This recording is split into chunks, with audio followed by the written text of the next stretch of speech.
Hi guys, my name is Daryl, and today I'd like to talk more about steroids and all the performance enhancement drugs that are out there that are helping guys achieve massive amounts of muscle. And you know, it's unfortunate because as a true natural bodybuilder, you never get any acknowledgement. You don't get any accolades. You don't get the big paychecks. You know, we don't get all the glory like all the drug users get.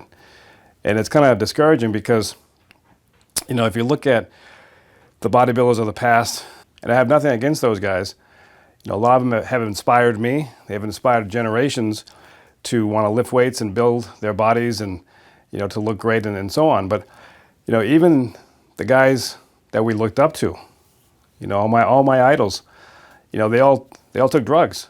And it's not a bad thing. I don't look at them as, you know, that they were the cheaters or whatever, but you know, the truth of the matter is that they took drugs and they built their body beyond what is humanly possible to build naturally. Guys will have this illusion, this fantasy that if they, you know, eat right and if they exercise right, then they're gonna look like these guys. And it never happens. You know, there's only a few people that can actually pull it off genetically, that can actually eat just natural food and take the right amount of natural supplements without having to take the anabolic steroids and get that phenomenal look. I've actually known guys in my life that weren't even bodybuilders. They weren't really athletes. There was one guy that I met, and he was a surfer. And when he would take off his shirt, it was like he stepped out of a magazine. He was completely ripped to the bone. And it was just his genetics. He wasn't a bodybuilder. He didn't even lift weights. But when, you know, as a surfer, he did a lot of upper body work. And but it was just his genetics. The way his body was designed was to put on that type of muscle that we all crave at the time. You know, especially from a bodybuilding standpoint, you see somebody and you have this appreciation for, you know, a well-built physique. It doesn't mean that, you know, we're not gay or anything like this. It's just that, you know, we look at these guys as, you know, athletes, and you think, man, you know, what do they do and how do they get their muscles so big? And you know, we just want to learn more. And so then, you know, we become sort of attracted to looking at guys at the beach or in the gym and looking, you know, at what they are doing to get their muscles so big. And it's funny because I remember asking Vince one time, because he asked me, he's like, you know, what's your goal? You know, I said, well, and I was an idiot. I was like, again, 19 years old when I started with him. And so I told him, I said, I want to be, you know, 250 pounds and, you know, 3% body fat. That was the stupid idea that I had in my head. I was like, I didn't know, you know, I thought all bodybuilders had to be 250 pounds. I don't know. And here I was at that time, I was like probably 165 pounds, you know. And Vince sort of yelled at me. He kind of, he just said, you know, well, that's a stupid goal. He just said it was a stupid goal, something that, you know, it's never going to happen. He goes, your body is not designed to hold that much muscle. And he was right. He just said, you know, you have to build the body that your body can handle. And you have to build it within your own genetic coding and your own genetic makeup. And this idea of, you know, wanting to put on so much muscle, he said it's impossible. He goes, there are people there are the superiors, that he used to call them. He called them the superiors. And he said those guys are the ones that have incredible genetics. Like he referred to Robbie Robinson. You know, even though Robbie was enhanced, you know, but he had this physique that, you know, a lot of it was genetics. I just remember Vince was just very adamant about, you know, really building a body within yourself. And it really again, at that point was the changing point of bodybuilding for me, because it was the first time I ever heard anyone really talk about just staying within your own self, you know, without doing the drugs. I remember going to the gyms and guys pushing drugs on me and, you know, thinking that, you know, this is the only way I could do it.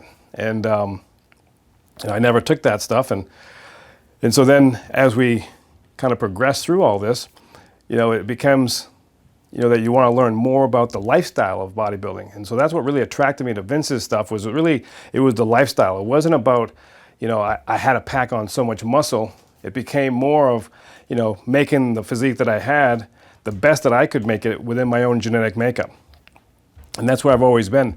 It's incredible. I've been doing this for a long time, and I've opened up my gym almost 30 years now. But before that, I worked in gyms, and I've worked in physical therapy, and I worked in different, areas of fitness. I worked at the Olympic Committee. I worked in college level athletic training and strength training. And through all the different styles of training, I've always just realized that, there's a limitation to everything that we're doing, whether it's from sports, whether it's rehab or whatever it is. There's there's a certain limitation that the body can handle, and there's a set point. The amount of muscle that you can actually build is, there's a set point to it, and that usually is developed within the first 2 to 3 years of your training. When your body's fully developed, from the age of really between 21 and 25 years old, as you go through the maturation process and your body's fully developed into its full human adult body, and if you've never lifted weights and all of a sudden you start to lift weights, you would see a tremendous change in your body to a certain point. And whatever you maximize your muscle at that age and at that point, that's how much muscle you can build, and that's the foundation. That's what you can get, and then you can build upon that. But the idea that you can keep building more and more and more and more, it just doesn't work, because you have to increase your anabolic systems of the body, and you have to understand that with the makeup of the body, we have muscle cells. Now, muscle cells, there's a certain number that we're born with. Fat cells, you can increase your fat cells, but you cannot increase your muscle cells in terms of the number of muscle cells. You can increase the size of the muscle, but you cannot increase the number of cells that you have. And so, and then you have to break it down into the different categories, because you have slow twitch muscle fibers and you have fast twitch muscle fibers. So the fast twitch fibers are the ones that are glycolytic, which means that they hold a lot of glycogen. They don't hold oxygen, so they're not an oxygen-fed muscle. They are fed by sugar, and they're only used in short bursts of energy, such as when you go into your ATP-CP system, and when you go into your anaerobic glycolysis. That's when those muscle fibers are really active. And then if you go in prolonged exercise, endurance exercise, where you have the repetitive motion for a very long time, then you go into your slow twitch muscle fibers. And your slow twitch muscle fibers are oxidative, which means they take in a lot of oxygen, and they can withstand a lot of endurance for a long period of time. So you have these two muscle fibers in your body, and they're distributed all over the body. So you might have a higher concentration of fast twitch fibers in your legs, and then you might have a more concentration of the slow twitch fibers in your upper body, and vice versa. Some people have a very high concentration of slow twitch muscle fibers in their legs, and then they have a lot of fast twitch fibers in the upper body, and that's why they sometimes seem like out of proportion, because they might have this huge upper body, and then they have just really skinny legs, but they have a very enduring muscle that is very active in their legs, because of the fact that they have a lot of slow twitch muscle fibers. So we have to have these different variables that also have to be trained accordingly, so that you can get the most benefit. So that's why when some guys have a very high concentration of slow twitch muscle fibers throughout their whole body, and they have a tough time putting on mass and really making the muscles really dense. And that's because of the fact that, again, they're very enduring muscle fibers, and the slow twitch muscle fibers are less dense than obviously the fast twitch muscle fibers, so it creates more that elongated look and sort of that stringy look, like a long distance runner. Whereas the higher concentration of fast twitch muscle fibers, in some guys that I know, some athletes I've seen, like I mentioned with that surfer, he had a tremendous amount of fast twitch muscle fibers throughout his upper body. I've never seen a body like that was naturally developed without lifting weights, but it was just completely ripped. but he had so much fast twitch muscle fibers. Like he could out sprint anybody that was in. Like I used to teach a class that he was in, and he would outdo everybody. But in the long term effect, in the enduring effect, where aerobics was needed, he was gassed. He couldn't keep up with everybody because he had so much fast twitch muscle fibers that he would burn out very quickly. The point is, what I'm trying to make is that, there's a set point. There's so much muscle that you can only build in your own physique. And this is, again, what Vince really taught me was, he made it realistic. He said that I could probably get up to about 185 pounds, maybe 190 pounds. But really my set weight from bodybuilding was going to be around 185 pounds. And that's what it was. I mean, the guy knew what he was talking about. And so then that's what I've always sort of stayed at. And when I compete, I usually compete around 180 because I just drop a little bit of body fat. But again, like my body, I have, areas where I have high concentrations of slow twitch muscle fibers and, some areas with the fast twitch. Like my chest has a lot of fast twitch muscle fibers, so I can that's an easy muscle group for me to build. My legs are more concentrated with slow twitch fibers. That's why it's a little bit more challenging for me, even nowadays with my injury, that to really get that dense muscle back, it's very difficult. So I train differently and try to figure a way to really make the fast twitch fibers that I do have, make those more pronounced, because I have a lot of slow twitch muscle fibers. I was always a very good runner. So that's so for my own physique, I have certain areas that I know that I'm never going to develop more than what I have, but that's an illusion. So we're creating this illusion with bodybuilding, especially with natural bodybuilding. You create this illusion that you kind of focus on the areas that you can really pronounce, and that you can sort of hide some of your imperfections.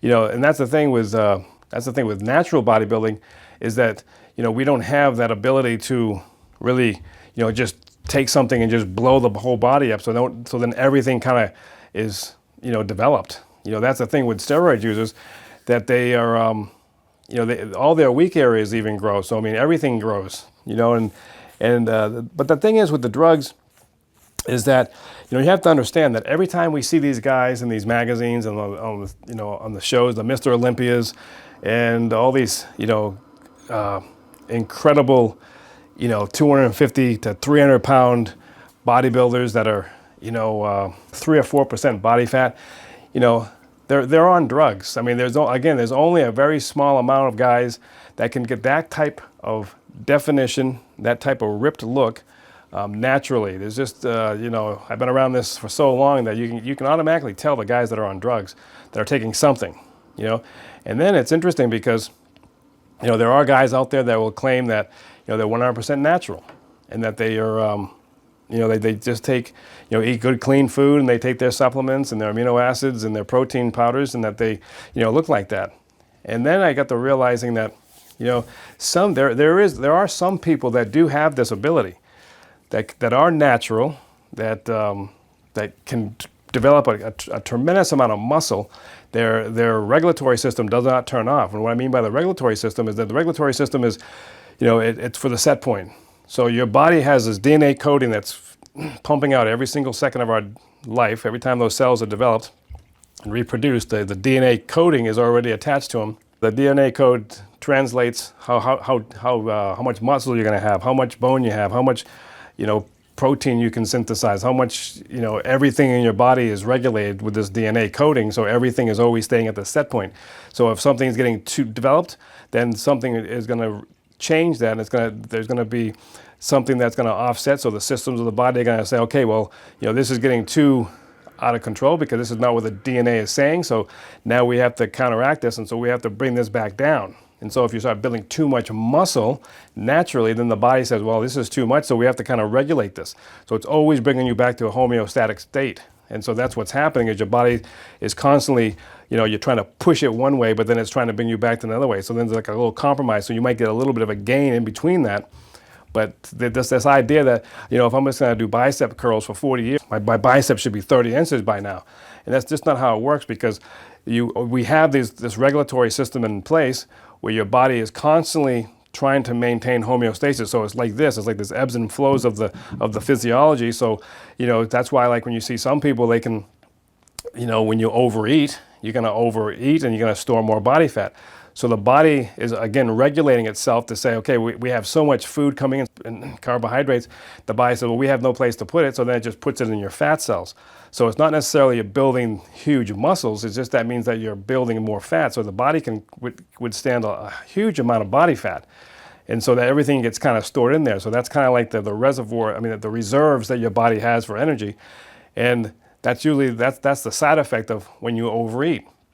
It's the same thing. If you are overeating too much protein, you can only have so much protein, but if you're overeating too much protein, then the body is going to have a problem with that, because then your body breaks it down and gets into your blood system, and then you create too much protein in your blood, and then they're going to get rhabdomyolysis, which is, again, that's a bad thing. So then your kidneys aren't going to be able to process all of that protein, and that can be a problem. And so then it's going to cause stress to your body, and you're going to release all kinds of cortisol, all kinds of different type of sequences in your physiological makeup that's going to try to shut everything down, so then they can get the protein out. And usually, sometimes in some cases, that can actually shut your body completely down, and your body will actually shut down. The systems won't work.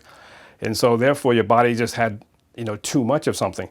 And so that's constantly what we're going through every day of our life, is the body's trying to balance through all these different regulatory processes of the physiology systems of the body. And so then what happens is that your body is going to have, this period where, if you break it down through weight training and you try to build it up, you're only breaking down and building up the muscle tissue that you have. So the muscle fibers that you're activating are the only ones that are getting this stimulation. So it's not like you're creating new muscle cells, because you really can't. There is a way that you can try to break some of those cells. It's called hyperplasia. And hyperplasia is when the muscle fiber can actually split. So you can develop it's still kind of like the same muscle cell, but then they just sort of split. So then you can get a little bit more density out of it, maybe some hypertrophy from that too. But that's it. But there's a certain amount of muscle tissue that you're going to actually build. And that's what happens when you're dealing with natural bodybuilding. Guys will come to my gym and they'll ask me, hey, they bring a muscle magazine in and say, oh, I want to look like that. And the guy's 150 pounds. He has no muscle. And I can just tell right now, looking at him, that he's a long distance runner. You automatically can tell that he has a very high concentration of slow twitch fibers in his legs, his arms, everywhere. And I'm thinking, well, there's no way this is going to happen, because, he doesn't have the genetic potential at all to even put on the kind of muscle mass that we need, even to be 150 pounds or 160 pounds. To put 10 pounds of muscle on is going to be very difficult for this guy. And so, I got to tell him the truth, and I just say, the truth of the matter is that, we're not going to get you to where you want to be. You're not going to be able to put this much muscle mass on. We can make your body look phenomenal at 150. Maybe through the diet and maybe some supplementation, we can get you up to 160, 165 with a lot of hard work and discipline. You might be able to put 15 pounds of muscle on, depending on how much fast twitch muscle activation you can get. And so that's kind of how it works. And so, looking at different physiques over the years and helping people out, I've never trained anybody that just ate natural food and put on 100 pounds of muscle. I've never seen that happen, and that would be incredible, but I just never seen that happen. But I've seen guys in the gym when I used to go at the hardcore gyms when I was younger, and you'd see the guys come in in March, and they would be, just regular dudes, good athletes, maybe football players or whatever. They look good naturally, and then all of a sudden they just start building muscle, and you'd be like, wow, what the heck is going on? And then by June, so March, April, May, June, 4 months later, they looked unbelievable. They looked like they just stepped out of a magazine. They had all the cuts, and their shoulders were those big giant capped shoulders that every time no matter if they worked out or not, they were just completely ripped all the time. The veins popping out and everything. Like, wow, that's incredible. And it was because of the drugs, because they overrode the system of their physiological makeup. And so what that means is that when your body is breaking down, when you lift weights, you break down the tissue. And then there's a small opportunity, or a small window of opportunity for the an anabolic system to kick in to help regenerate and restore that muscle tissue. So then the body goes into this period where the cells open up, the muscle cells will open up to allow all the nutrition, the protein, the carbohydrates if needed, and some good fats and everything to kind of help come back, and cholesterol to help restore and rebuild the muscle tissue. And so it's kind of like this process that happens, and you have, at night, you release the IGF factors that kind of help go back in there and kind of help restore and rebuild and clean out a lot of the debris in the cell, kind of clean it all up and kind of help the cells get back to again, a homeostatic state. And so then you get cleaned up, and there might be a little bit of a net gain of a little bit more muscle tissue that's built, some of the protein that's residual with that makeup, with that cleanup. Kind of helps kind of stay in the muscle. It helps create that hypertrophy that you're getting. And also your glycogen levels are going to get a little bit bigger, and your myoglobin concentration is going to get a little bit bigger. So you're going to get this little bit of this pump in the more muscle tissue. You're going to get this more dense muscle. But again, only in the makeup that you have. So it turns on, and this whole process really is about 2 hours within the whole recovery process. When you're on anabolic steroids, this process is going on for 24 hours, basically. It just keeps going on. It never turns off. So all the protein synthesis and the recoverability and everything, the muscle is just constantly, those receptors are lit up, and they're constantly on because they don't have that period of turning off. So then the muscle just keeps growing and growing and growing. And so if you overeat food, it goes in, the body says, well, we're going to do with all this food because there's no place for it to go. So it goes in their fat cells. But when your anabolic system is on constantly and you're taking anabolic drugs, those receptor sites stay lit up on the muscle. And so everything kind of gets diverted so that everything you're taking in, rather than going to the fat cells, it really goes into the muscle. And so then the muscle uses it. And it's constantly using it up to say, oh, wow, I guess we can just keep building muscle, because so then you have all this, it just never turns off. And so it's like, wow, it's just incredible. I remember seeing guys coming into the gym eating literally donuts. They would eat donuts before they work out for the energy. And when you're on anabolic steroids, you have to eat a lot of carbohydrates. It's just the way it is, because you're really filling that muscle up with a lot of glycogen. So what you're doing is, rather than having the sugar go into the fat cells, you're actually taking the sugar and you're driving it into your muscle cell. And then that's why you get that huge dense look, because that's really a lot of sugar. That's just glycogen that's being pumped into the muscle. And so that's where the division happens. So again, rather than burning, rather than using that sugar from fat storage, now they have it for muscle building, and it's incredible. And so that's why, they can eat, so much food, and they can eat so much, carbohydrates and protein and fats. Everything is just going into that energy of building the muscle in that anabolic process. And so that's going to last, can last 24 hours. And so that's why they get so big and massive, and they just don't stop growing. And then once they get off of all that stuff, everyone's like, well, when you get off, the muscle, turns to fat. That's not what happens. The muscle does not turn to fat. The muscle goes back to its regular DNA structure, and the amount of muscle cells that they have is still there. And so they don't, again, they might have through all their training and everything, the muscle fiber has split into hypoplasia, and now they have, all these different, they might have a lot of split muscle cells. And so then when they come down from their drugs, those receptors all turn off, and then the body goes back to its regular DNA structure, because again, it goes back to the homeostatic state, and it goes back to normal. But unfortunately, a lot of times people that have abused this system and the regulatory system throughout the years, they could actually damage the endocrine system, which would therefore decrease the amount of testosterone that their body can naturally produce. And a lot of times the testes get damaged through this process, and now they no longer have the ability to produce as much testosterone as they once did before they got onto their drugs. And so those are the ones that abuse it too much. They take the anabolic steroids for too long, and then when they get off, now their body has no ability to really build the muscle that they have naturally in their own genetic makeup. So then they become very soft and almost feminine-like, because their body becomes very smooth. They lose all their cuts, and you would never know that they even bodybuild. And so that's kind of the downfall of bodybuilding. But this regulatory system that happens, and that's the difference between natural bodybuilders and the steroid users. So the steroid users mostly take their drugs in their 20s and 30s. You know, if you go back to even all the guys that we admired and respected back in the day, you know, a lot of those guys retired by the time they were 35. Some maybe pushed it to 40 years old, but they never really competed much after that. You know, again, it's maybe a few, you know, that kind of moved, that they went into like the senior circuit or whatever.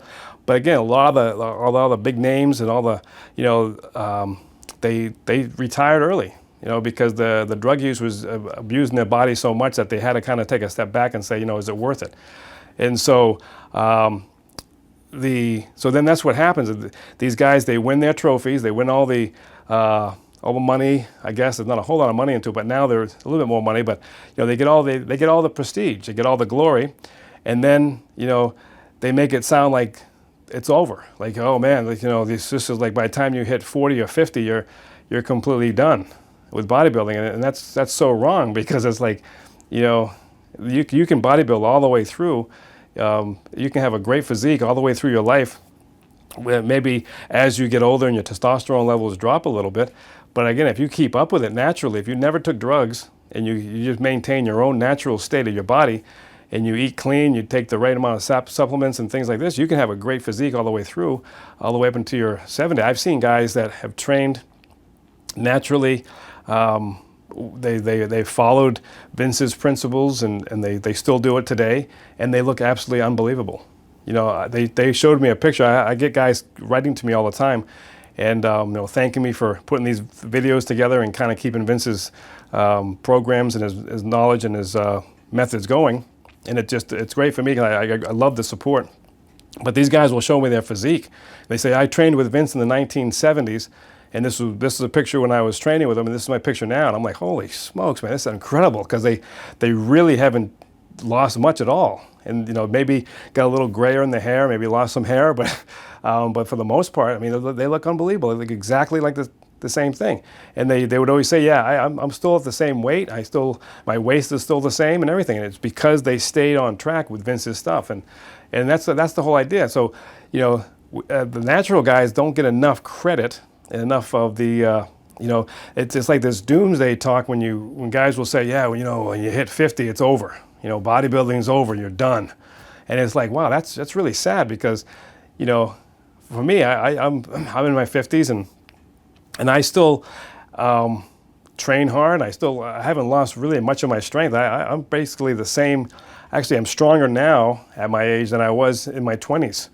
And I look better now than I did in my 20s, 30s, or 40s. I mean, so it's like every year I've been able to, you know, keep pushing my body to a level that I want to maintain. And again, I don't have to be this huge 250-pound guy anymore. You know, Vince kind of, you know, hit me over the forehead with my thinking back in the day, and I think that was the greatest thing that's ever happened to me. You know, for him to yell at me and scream, it was beautiful. And so, but it really made sense to me. And now I look at these guys today, and you know, all these guys, they all get the glory. You go on YouTube, and all the guys that are, you know, getting all the million views and all this, and they're making they are now the influencers.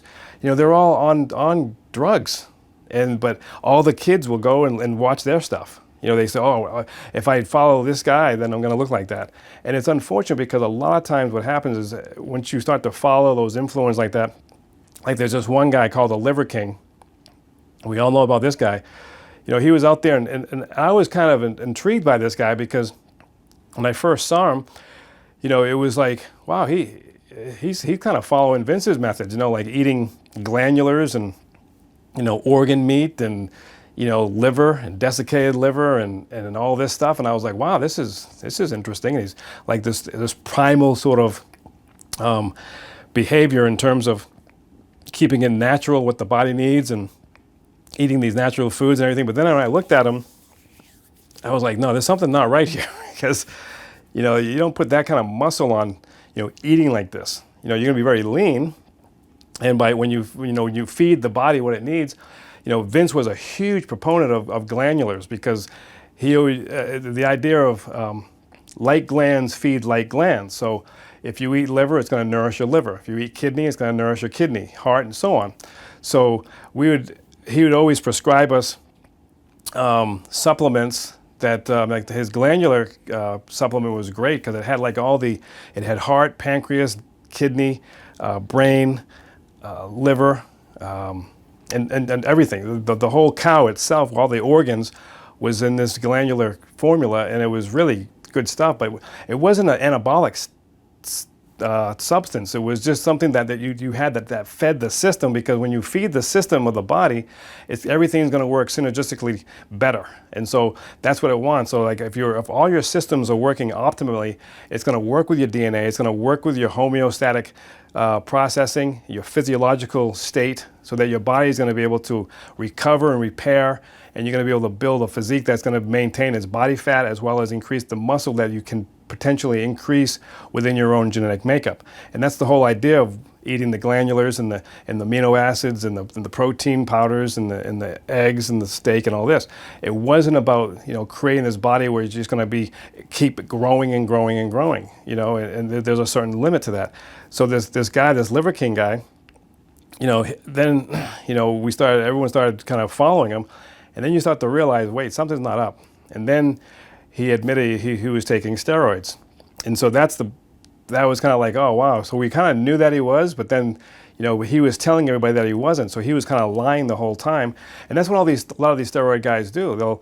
They lie because they realize that, once they're figured out, then people aren't going to really buy into their programs anymore. They're not going to follow them on their YouTube channel. They're not going to buy their supplements. They're not going to do all these things because they find out that they're not necessarily frauds, but they just aren't telling the truth to the fact that the reason why they're getting such huge gains is because they're taking anabolic substances, and they're trying to sell us the natural way of saying, okay, well, if you take liver tablets, if you eat liver, then you're going to look like me.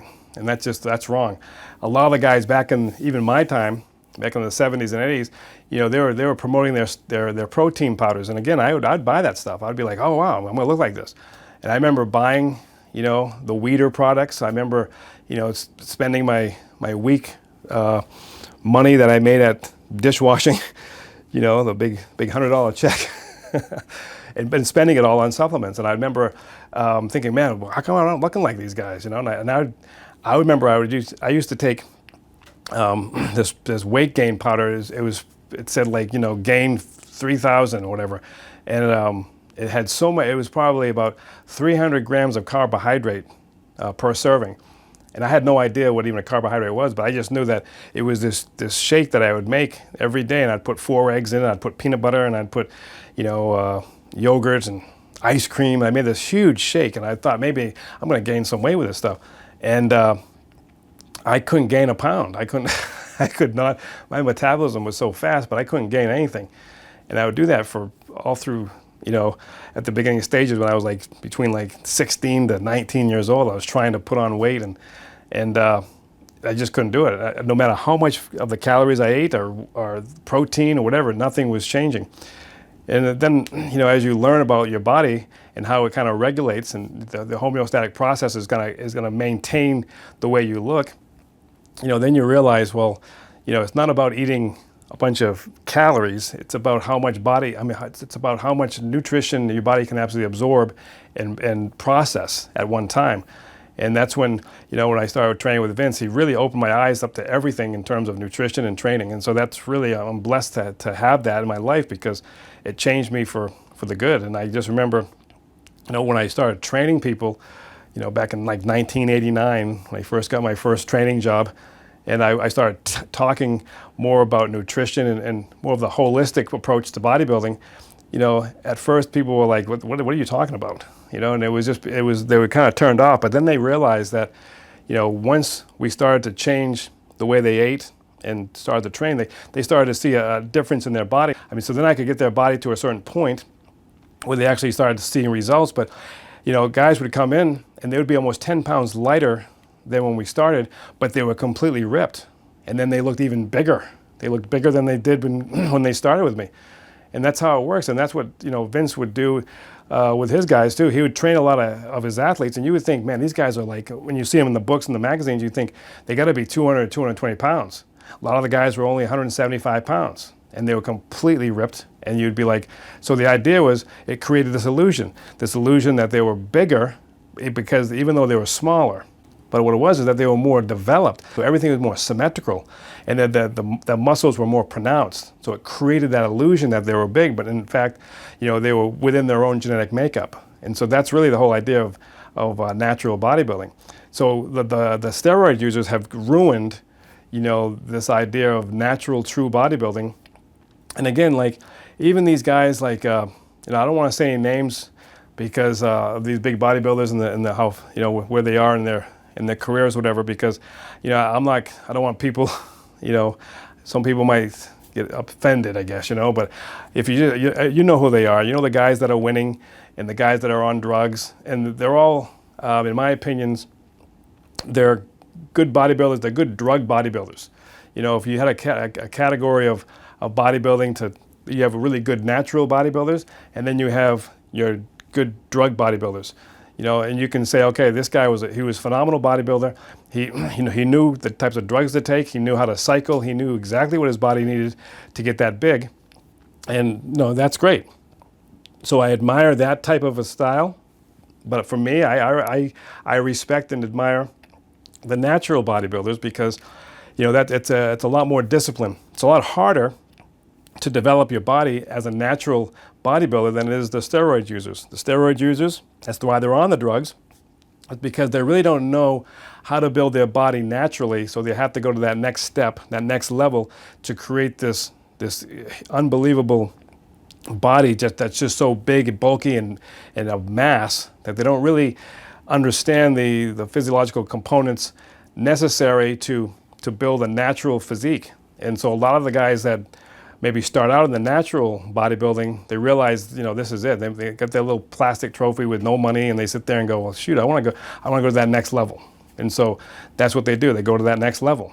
And so, but then again, they're all like that. So they're competing in that level, and they deserve the respect in that level of training and bodybuilding that's characterized as the drug bodybuilders. And then over here you have the natural bodybuilders.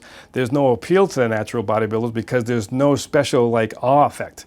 When you go to a drug bodybuilding show, you're seeing the freak show. You're seeing these guys that are so big and massive. It's like, wow, this is incredible. It's like, it's just like a freak show. You just can't believe a human body can be that big. You go to a natural show, it looks like regular dudes. Just guys that are like, oh, they look in great shape. There's some natural bodybuilders that might have an unbelievable body, and it's like, okay, well, they look great, but it's not going to be enough to really sell a lot of tickets. It's not going to sell a lot of interest because, that just looks like a regular guy. Anyone can do that. And so that's the difference, is that you got the guys that are just like regular average athletes, and over here you have this freak show, and that's the difference. And also another thing I forgot to mention is there's, in the natural bodybuilding, I've seen guys that are truly natural, and they get slammed a lot on the internet. And I go through their YouTube sites, and they just get slammed all the time by everyone saying, I hate the word natty, but they say he's not natty. He's on blah, blah, blah, blah. This guy's a fraud and everything. But, you have to understand that there are some people that just have this unbelievable genetic coding in their body that allows them to build muscle. And one of the key components to this is that they might have what's called a myostatin deficiency or dysfunction. And so what this is, it's a myostatin is the regulatory compound that regulates how much muscle your body builds. And so you don't really hear a lot about this, but this is the key component that for natural bodybuilders that keeps a natural bodybuilder from just blowing up into these huge bodybuilders that look like they're on drugs, because the myostatin controls how much muscle your body can build. It's set within our DNA coding that, again, when the muscle fibers or muscle cells are building too much protein, You know, the muscle is not saying, well, you know, it's not looking in the mirror and saying, wow, you look great, I'm going to keep building you.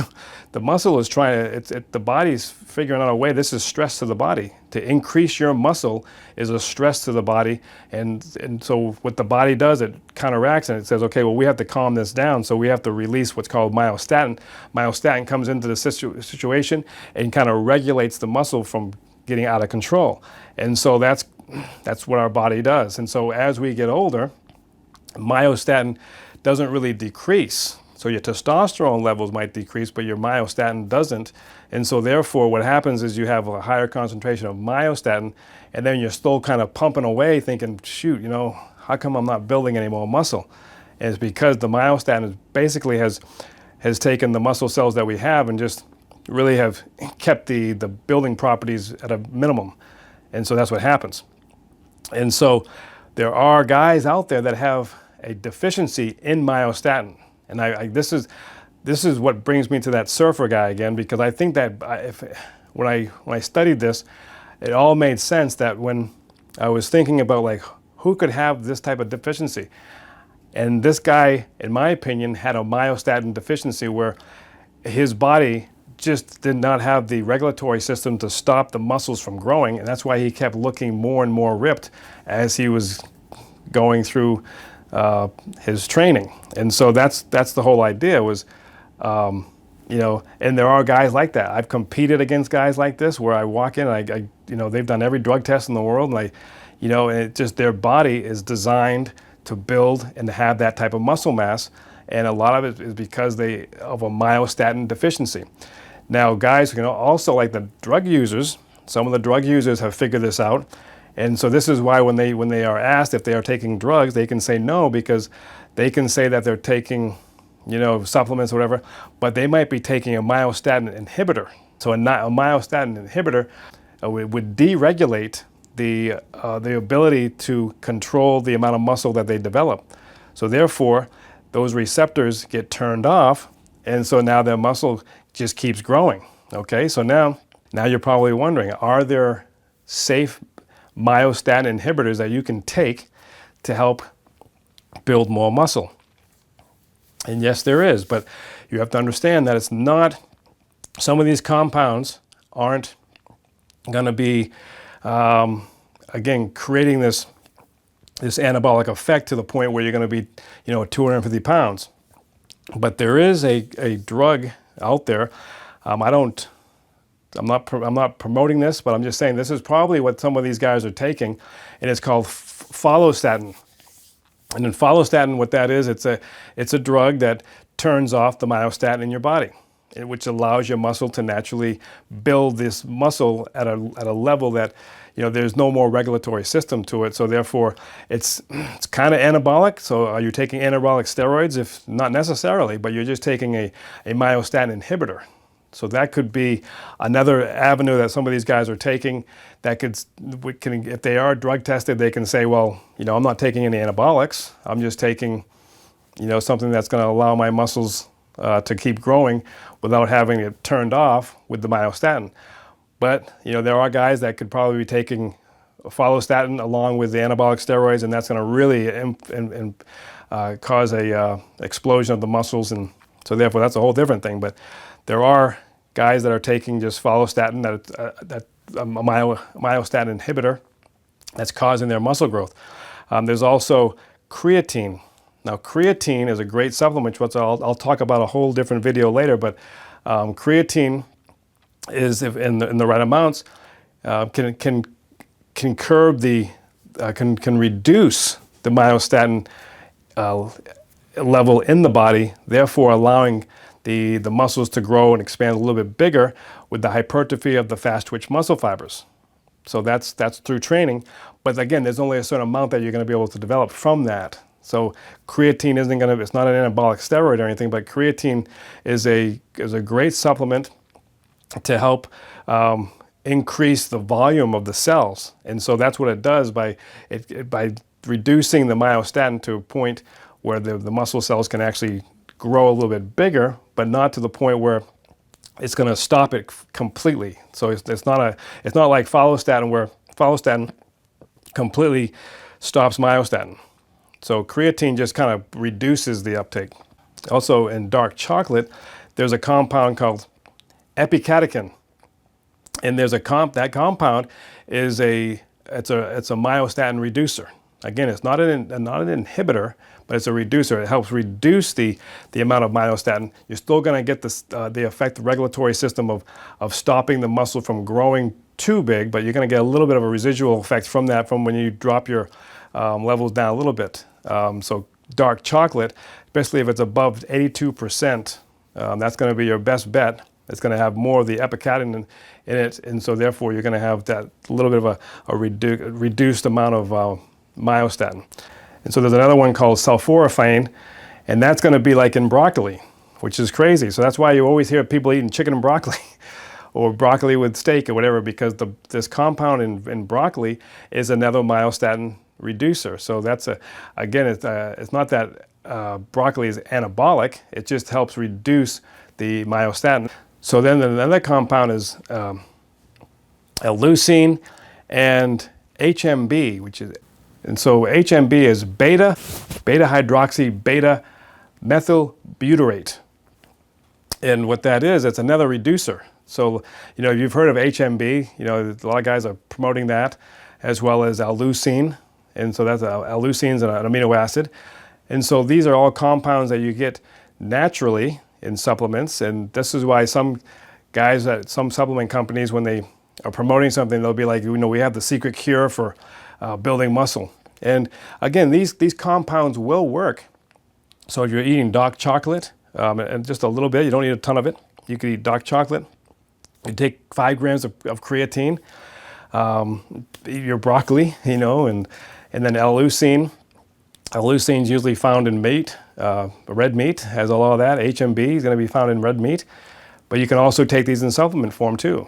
And so those are kind of natural ways of kind of just buffering the myostatin. It's not going to inhibit completely, but this is why, like natural bodybuilders, that again, if you take something that's going to help reduce your myostatin just a little bit, and then you have the properties and you have still great genetics, that you have fast twitch muscle fibers, and you have the ability to house a lot of glycogen and myoglobin in your muscle, and your body is able to restore itself, then you have the ability to really build a good classic physique that's going to have a great amount of muscle tissue within your own genetic coding. And I've seen guys that, they might not be in the 200 to 250 mark or whatever when it comes to bodybuilding. I've seen guys from 140 to 200 that are absolutely unbelievable. Some of the best physiques I've ever seen.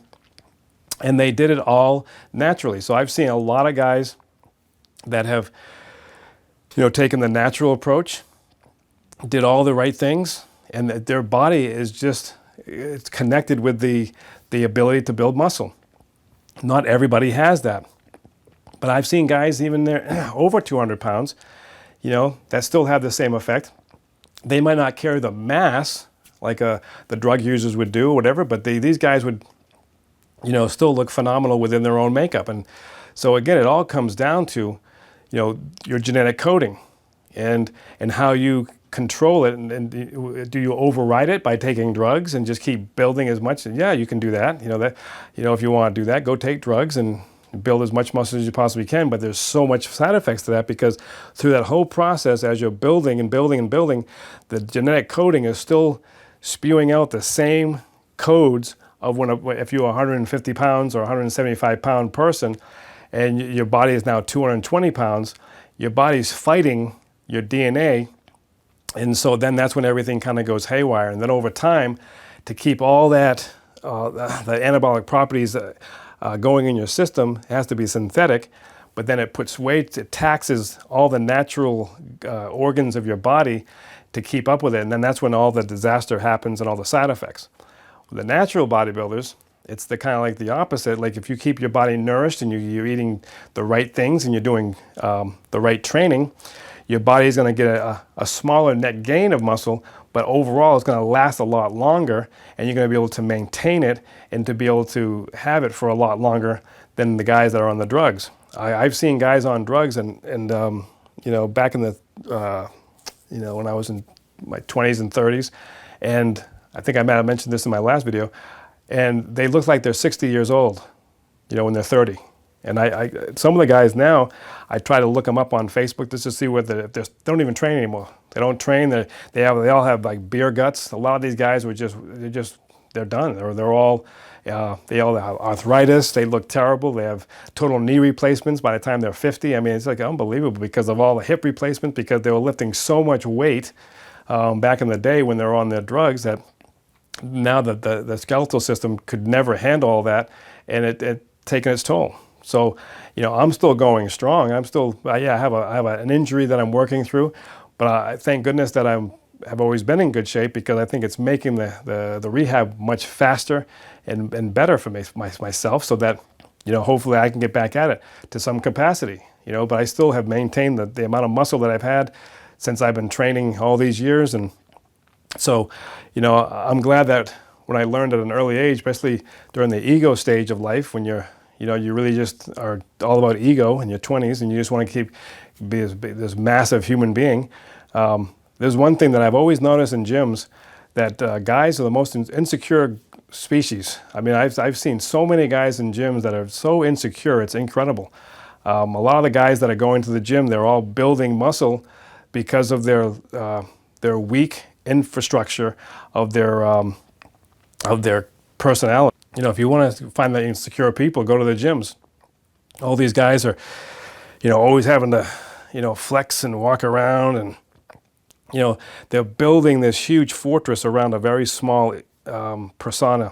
And Vince kind of made sense of it, and he said, that men work out for men.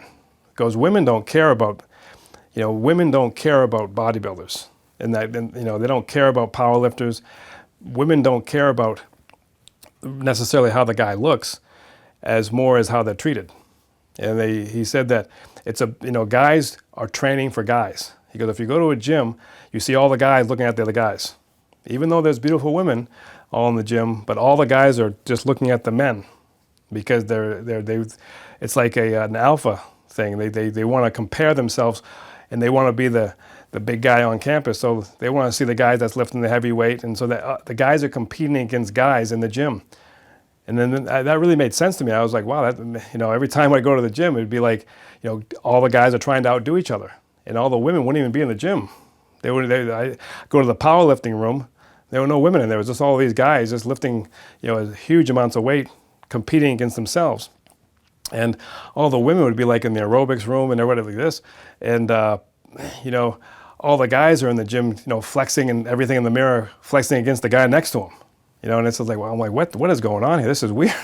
This is like, but he was right. Vince was right, that guys train for guys. And even my wife mentioned it too. She's like, it was never about like that I was bodybuilding and, that it was like, oh my goodness, it's because, how much weight I could lift or anything. It's just because of the way I treated her. It was really what made her attracted to me.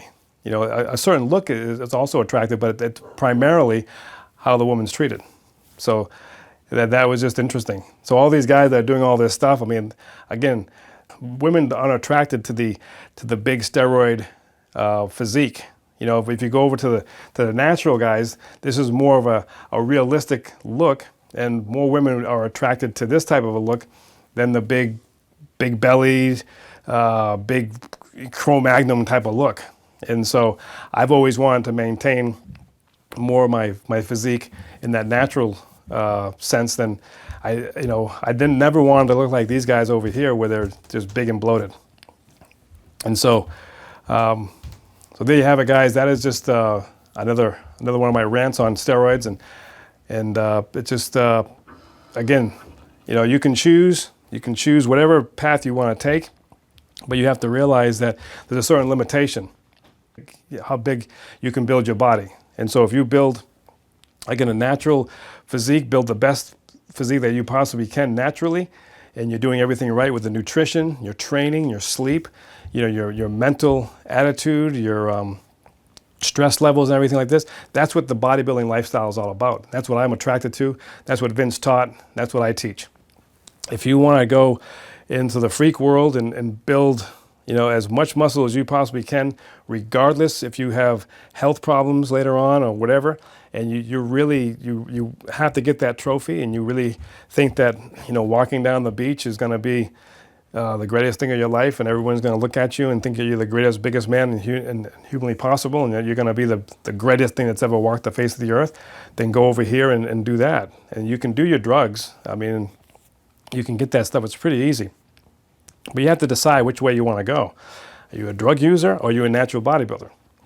Natural bodybuilders, it's a lifestyle. Drug users, it's a short-term, temporary fixation on a insecure behavior that you are creating some type of false body that is not realistic to your own genetic makeup. If you're doing this because you're making money on it, and you're making hundreds of thousands of dollars, and you have a family you have to feed and everything, and that's what you want to do, then so be it. That's that part of bodybuilding that's I'm not involved in, and something I don't want to be involved in. But I know guys are doing this for the money. Nowadays, some of the prizes are a little bit more. But again, is it worth it? If you spend $50,000 to $75,000 on drugs and food and all the supplements and everything, and you win $100,000, is $25,000 really a big amount of money? I don't know. Is it going to keep you from relationships? Going to keep you from having a family? Keep you all this on this side? Well, is it worth it? Where on the other side, the natural bodybuilding, you can. I've been able to maintain my health, been able to maintain good balance with my job, my friends, my family, no side effects, and been able to continue doing this for so many years, and always pushing myself to a level that, I find that I'm always trying to strive to be better than I was yesterday. And so that's just my way of going about it. And again, I'm not insecure. I've never been insecure when I've done all this bodybuilding. Even when I was younger in the ego stage, the ego stage is from like 18 to 28 years old. That's when it's all about ego and yourself, and you become very self-centered, and it's all about me. Even when I was during that stage of my life, I was always grounded and centered and knew my limits, and I never wanted to go beyond what I could build naturally. And I was never insecure. I could stand next to the biggest guys in the world, and there I was lifting my 50-pound dumbbell curls or whatever, and these guys are lifting 100 pounds, and I'd never felt insecure. I never felt like I was less than or anything. I just kept pushing along and realizing that the exercise that I was doing was the best that I could do, and for my own body, for my own makeup, for my own muscle cells. I was maxing out what my body could handle. And so over the years, that's really kind of helped me stay sort of focused and grounded in this whole thing. And it's allowed me to have a great career in this as well. And so there you have it, guys. That is just another one of my opinions on steroids versus natural bodybuilding. And thank goodness for Vince. He sort of rescued me at an early age to really wake up and to see the true essence of natural bodybuilding, and to live the natural bodybuilding lifestyle. And I am very thankful for him, and to Ron Kozloff, and to Larry Scott, and to Steve Davis. I mean, all these guys have been my heroes and my mentors, and I just really appreciate everything they've taught me and guided me throughout the years. And so if you have any questions, you'd like to email me. And I design programs. I mean, I love designing programs for people. I love seeing how their bodies can change, and to get them set up in the right supplementation and the right nutrition and the right training protocols. If you are interested in online training, you can check me out on my website at www.darylconant.com. If you want to email me, you'll find my email on that website. Please subscribe to this channel so that you can stay up with all the videos that I promote. Guys, I want to thank you very much for watching. Take care. See you next time.